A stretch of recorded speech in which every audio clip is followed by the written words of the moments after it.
Hi, I'm Chloe Davies. My pronouns are she, her, and I'm bisexual. I'm an inclusion and workplace advocate by day, but I also volunteer within the community. I'm the Executive and Finance Officer for UK Black Pride and the Head of Community for London Queer Fashion Show. My name's Lucy London and my pronouns are she and her. I identify as a gay woman or queer. Lesbian is also absolutely fine with me. Hello, I'm Shiva Rajchandani and I'm a multidisciplinary, non-binary performance artist. Hi, my name is Darkwa Che Darkwa. I am a non-binary multidisciplinary artist, public speaker, and content creator. My name is Jack Vangeli. I'm gay, my pronouns are he, him, and I am a design, marketing, and social media consultant. I've been working in the LGBTQ media sphere for nearly 4 years, primarily at Gay Times and most recently with BuzzFeed LGBTQ.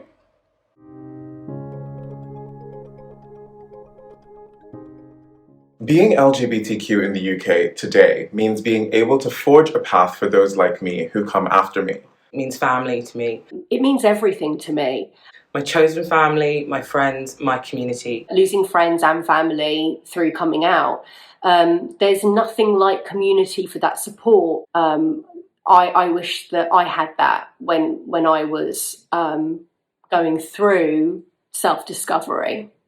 Being non-binary, being gender non-conforming, being queer is not very easy. Being on a tightrope between two starkly different manners of existence. Queerness is just one thing, right? You add your sexuality, you add your gender identity, gender expression. On top of that, you layer your race, your ethnicity, your cultural nuances.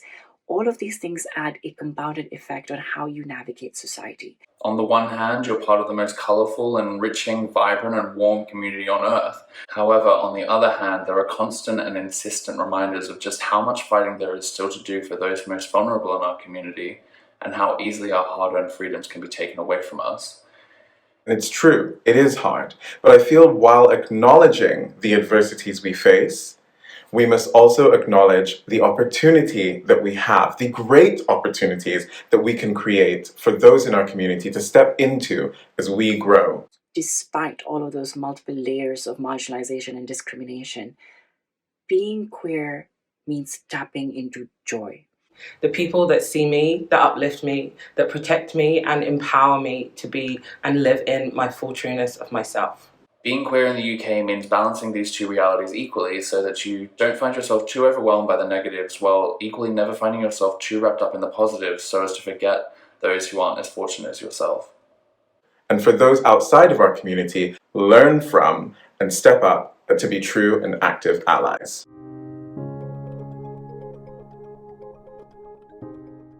Every single day.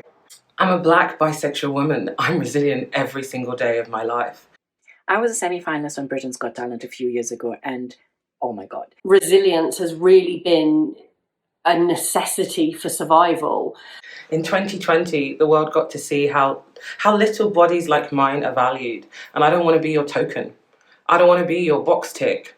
I don't want to be stereotyped as when I'm passionate, I'm angry, and when I'm confident, I'm called aggressive. That's not a world that I want to live in. So, I don't want my sons to grow up in a world like that. I don't want them to be seen where their lives are viewed as any less. So every day I'm on a mission to change it. I use my resilience to get on the bus when I'm presenting in a way that others would describe as more femme. I use my resilience when I'm working in publications and feel like I'm being tokenized when asked to invite the Black content creators and celebrities and influencers that we all know. I use my resilience when I am dragged into meetings to be paraded around because I am Black and very visibly queer. Or when those in positions of power use words like blackitude to describe my energy. None of these things should happen, period. It's like I've come out about 1,000 billion times. I can't even remember how many times I've had to come out at work, for instance. And that type of questioning or need for information from sometimes complete strangers can be very demanding. It can be very intimidating. Are you married? How's your husband? Obviously, I don't have a husband. I have a wife. Oh, you're married. And it's like, yes, I'm married. I have been for 7 years since it's been legal. My wife and I worked on the equal marriage campaign with the Home Office. I was going on national television, in essence, to come out. It was huge. It was terrifying. And I didn't know if I could do it or not. And that is self-doubt. That is imposter syndrome. All these things that pull us back and stop us from achieving our goals, our dreams, and what we want to do in life. I genuinely think that there is immense strength and power to be found in owning our narratives and really pushing forth with our dreams. This is an interesting question that actually made space for some introspection on how little adversity I've actually had to overcome, relatively speaking. Of course, I've overcome challenging situations that nearly all queer people could relate to, and I believe that we all share and draw strength from the larger resilience of our community. This being said, as a cisgender white man in this space, it's safe to say that my adversities have been pretty few and far between. So rather than talk about them, I look to ways in which I can step aside and utilize whatever platforms I have at my disposal to amplify the stories and experiences of others. I use my resilience to weather these triggering moments and then to gather myself, to come back and educate the offenders, to let them know that what they did was wrong and make sure that it doesn't happen again to any of my LGBTQ plus siblings who come after me.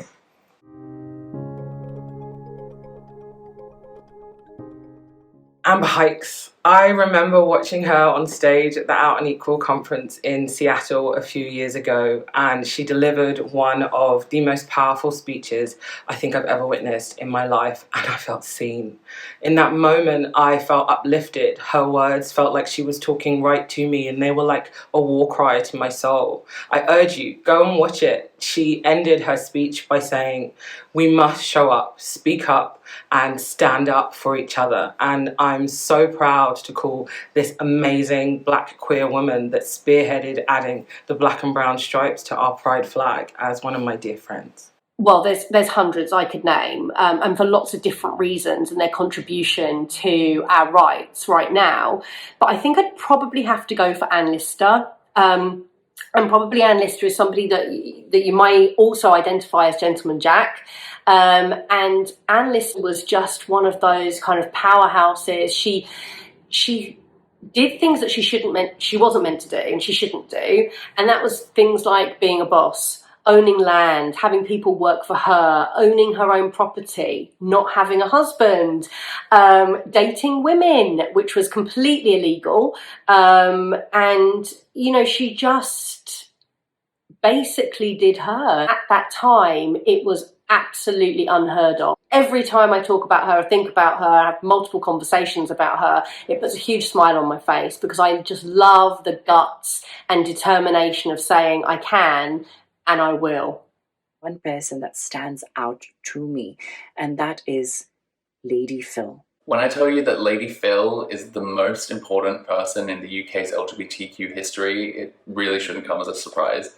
The creator of UK Black Pride. Dedicated to the celebration of Black LGBTQ people and culture, whose annual event has become the largest of its kind in Europe. Lady Phil has truly taught me so much about love, about grace, humility, compassion. She's not only given me a community through UK Black Pride, but a family. She's been actively campaigning for LGBTQ equality her entire life and once famously turned down an MBE in protest of colonialism. I could literally talk for hours about Phil because she's just so inspirational. Lady Phil has also shown me the true importance of not just making space, but taking up space. I once saw her speak to an enormous crowd at NYC Pride as one of the Grand Marshals in 2019. She gave up her slot to Kyan Doroshaw, who's the founder of GLITS, which is gays and lesbians living in a transgender society, so that Kyan could raise awareness of the alarming statistics of anti-trans violence in NYC. And this is the power of Lady Phil. She steps aside, provides space, and promotes solidarity among the entire queer community. I think the person or event that resonates most with me in recent history is the rise of Monroe Bergdorf. Coming out of the abysmal treatment she faced when dropped from a notable campaign, then being taunted online because she owns her sex, sexuality, and sensuality, and still getting up and doing the damn thing. I mean, we've seen these examples daily and trashed them in the likes of Kim Kardashian and Paris Hilton. See, the thing is, though, they're white. And they're not queer. But more importantly, they're white, no matter how much bronzer they decide to wear. Monroe is a black trans woman who has weathered many a storm, gotten up and fought more, and looked flawless while doing it. She showed me that I can speak on important issues and own my sexuality and sensuality and express myself in whichever way I so choose, because what other people think of me is their business, not mine. Like her, I am letting my work and words do the talking. Judge us all you want. We'll keep working, shining, existing unapologetically, unashamedly, and spreading love, light, positivity, and truth.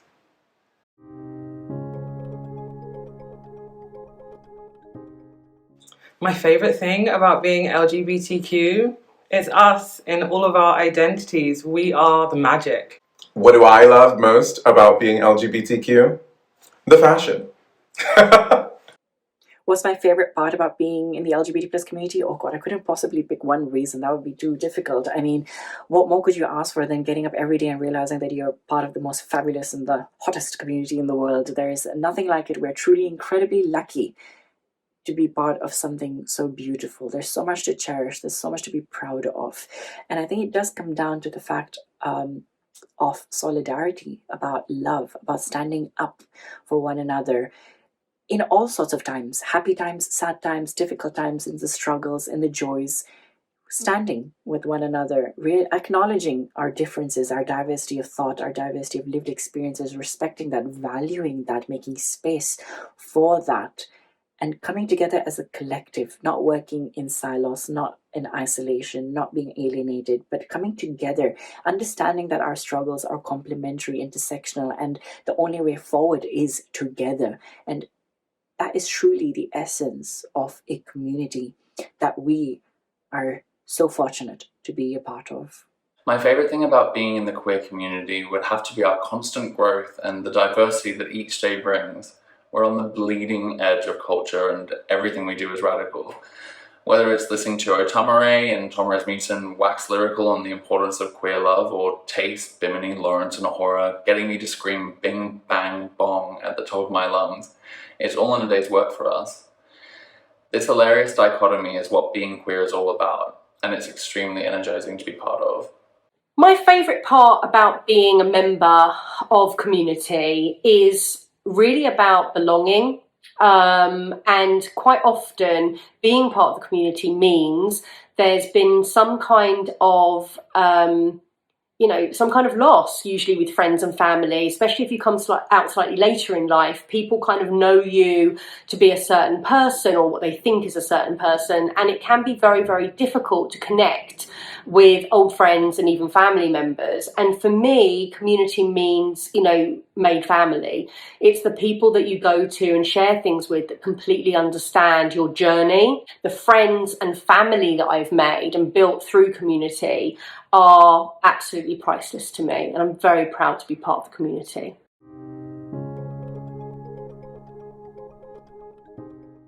We all deserve to be seen, respected, and valued in this life. It doesn't matter about our differences. Every human being is worthy of this.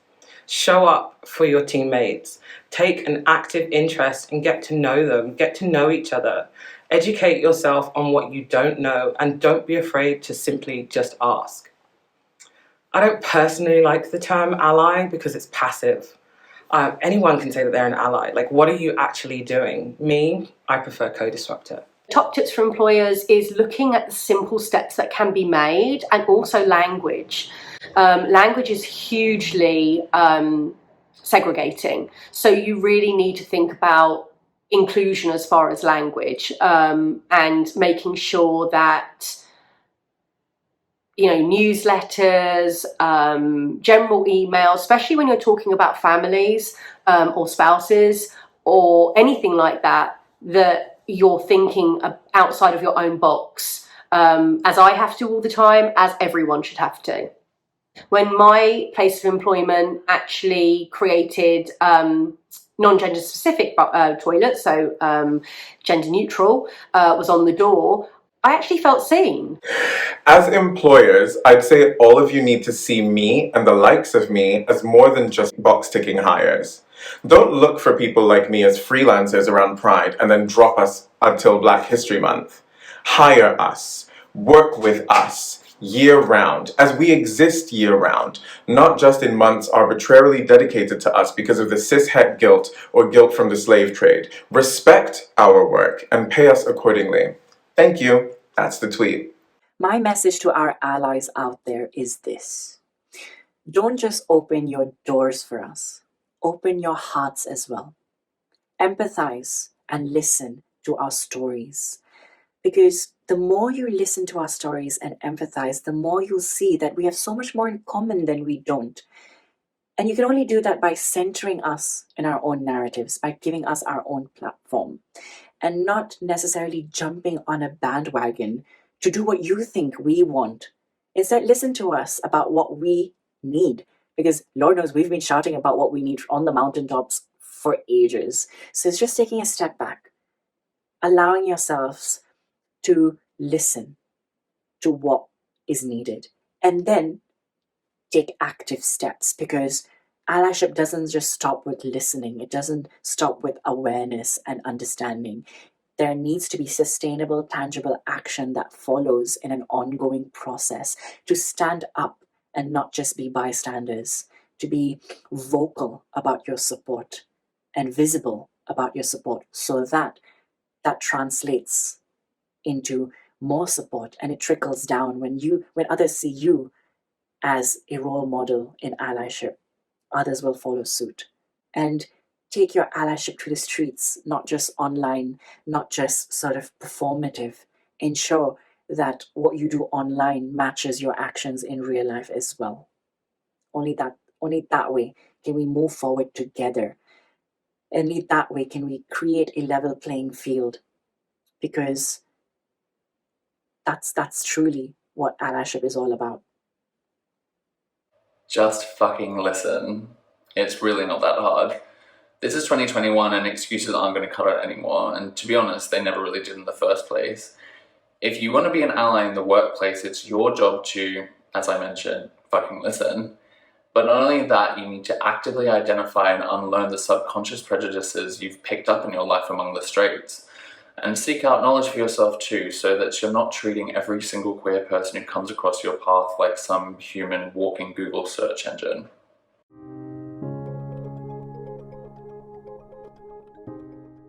Advice that I would give my younger self. Don't limit yourself. Embrace every aspect of your creativity and drive. Have as many jobs and acquire as many skills as you can. You can do anything you want to. Just make sure you do it with all your heart and soul. Don't be afraid to seek out role models, and more importantly, accept the help that's offered to you. I was lucky enough to find a role model who helped me not only come to terms with my identity, but also pave the way for the career that I have today. Being young and queer can be so isolating, so it's important to reach out and accept the help when it comes along. No one is expecting you to do this on your own. You're not alone in this, and there's a whole community of us out there. The world needs you. No matter what your background, your trajectory, your choice of career, no matter what your contribution to society, we need all of that. We need you, because whatever you do will pave the way for those who come after you, as has been done for us by our ancestors, who till today stand as pillars of support behind us. Look out for role models. Seek inspiration from other LGBT plus people around you, in or outside of the field that you are a part of. Get inspired by them and use that learning to inform your own practice, so that you can take 10 more steps forward in the direction that you seek. And honestly, there's no better time than now. There's no better path than the one that you believe to be true to yourself, that will allow you the space to be your authentic self, that will allow the space for you to thrive in a successful way without inhibition. You are important. We need you. And you are never alone. We love you. My advice to my younger self is that you are successful already. You are amazing. You offer great things. You're a nice person. You're understanding. You've been through a lot, so you understand a lot more. And don't apologize for who you are. Don't try and shy away, especially from your identity and your position within community. Be proud. Be Moran Lister. Don't think you have to apologize for who you are, because you're amazing. Be unapologetically you. Trust your gut and believe in your voice. It is your superpower. And when the dark days come, you are not alone. Baby girl, you are so, so loved. Never, ever, ever forget that. Find your humans. You will know them when you see them. Trust in the spark, because together, I promise you, you're all going to change the world.